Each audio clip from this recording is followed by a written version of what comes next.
designer things. Get this designed this way, designer suits, designer clothes, designer whatever. Now we have designer jeans. No, not those kind of jeans. Chromosome jeans, I guess. I don't know if they're the same thing, I guess. They're chromosomes. They're working on a synthetic chromosome that's basically made of yeast. And since the chromosomes in yeast are not a lot to mess around with, they were able to take the chromosomes from that and make modified versions of that. And they took the chromosomes from the yeast to try to make it more, I don't know, since it's alive, I guess, to try to make it better, faster, stronger, like the $6 million yeast. I don't know.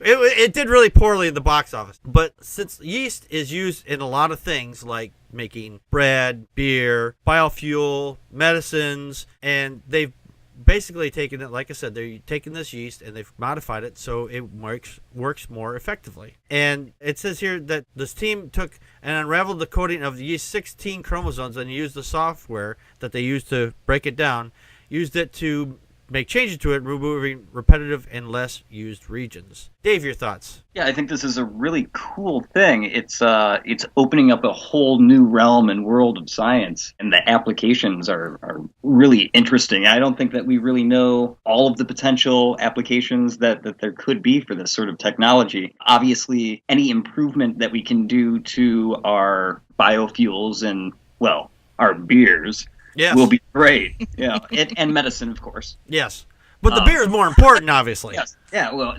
Yeah. The medicine's a bit of an afterthought when you take beer. That's how they're going to control us with the modified beers. Like, drink up, everybody, drink up. Yeah, but we still get beer. It's a really interesting thing. They kind of described it in this article, which I thought was a pretty cool description, as kind of like if you have all of the elements of the DNA code and you look at it like a giant deck of cards, and you shuffle it in different ways, and sometimes it can be shuffled to be a good poker hand, and sometimes it can be shuffled to be a good pinnacle hand. Yeah. Or, a good euchre hand. So that I don't play euchre. I have no idea how to play it. I've tried it, and I love euchre. It's a fun game. I play solitaire.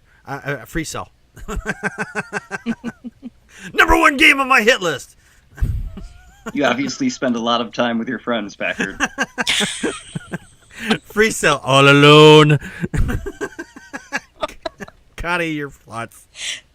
Well, I think that the main question that some other people had about this in this article, it was securing and containing this experiment, but they actually removed a whole big chunk of the eukaryotes. And it was actually to try and show evolution in a faster way. I'm trying really hard to understand what I read, but the proposal by the scientist was that, instead of just moving one thing at a time, which is usually how they do this, how they remove one chromosome at a time, they did several, and they just want to see, fill it in with the synthetics and see what works, what doesn't. They want to answer a lot of questions about, what can we do in the structure of a eukaryote genome and still maintain a living cell? Can we mine the depths of biological databases to predict which cell will live or die? And it's quite adventurous of them to, it's a different kind of synthetic biology they're practicing, I guess. Absolutely. And yeah. And who else can say anything bad about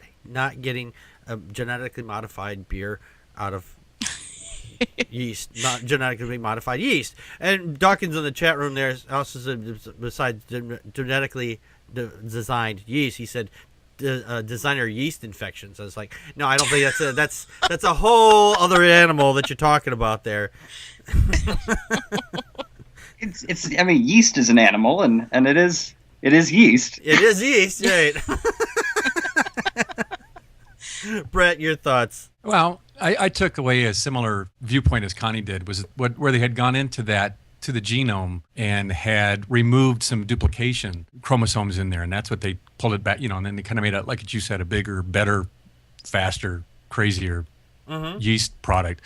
And as long as they don't call it Soylent Green, I'm perfectly fine with it. The only thing that's going to come up, you're going to get I'm sorry, but everything I do kind of gets passed through a religion filter. You're going to get the Christians who are going to get pissed off and say that we're playing God. And these are the same assholes that say that, that protest, what is it, stem cell research. Yes. Right? Yeah. But I mean, there's nothing a little good old time religion doesn't do to hold back the advances of science, right? Right. Oh yeah. But yeah, I mean, it's fascinating stuff that as we continue to advance in our technology, the things that we can do.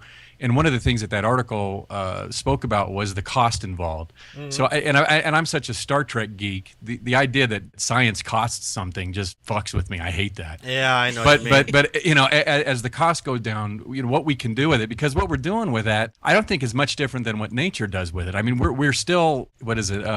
Naturally selects, right? Right. In the chromosome and the genome. And what we're doing with this is we're taking it to the next level. You know, we've done that all the time with dogs and, absolutely. and cattle and whatnot. This is just taking it to another level with our technology. And shit, I'm saying, put your pedal to the metal, pals. Keep going. Absolutely. If we can start, curing diseases, shit, go for it. Absolutely. Right. Absolutely. Well, and the cost wasn't even that much, Brett. It was $2 to $5 million, which I mean that's a lot to Right. me, but in the grand scheme of budgets and things, that didn't sound like it was that. Oh, much. No, yeah, no, no, that's what they were saying. Like 20 Yeah. years ago or something, it would have been, astronomical. And not only that, but our technology wouldn't have been able to do it. But the cost of doing this kind of research is going down. So Yeah. Yeah. It's pretty exciting. Yes, it is. I mean, who wants a flavored beer that maybe they'll make a beer that you just think about with the flavor you want, and the yeast will go. It'll in that they made the beer out of. It'll attack those cells in your tongue. So smart beer. Smart beer, right? We need smart beer. Wait a minute. Wait a minute. I think that's a contradiction in terms right there, because smart So, beer.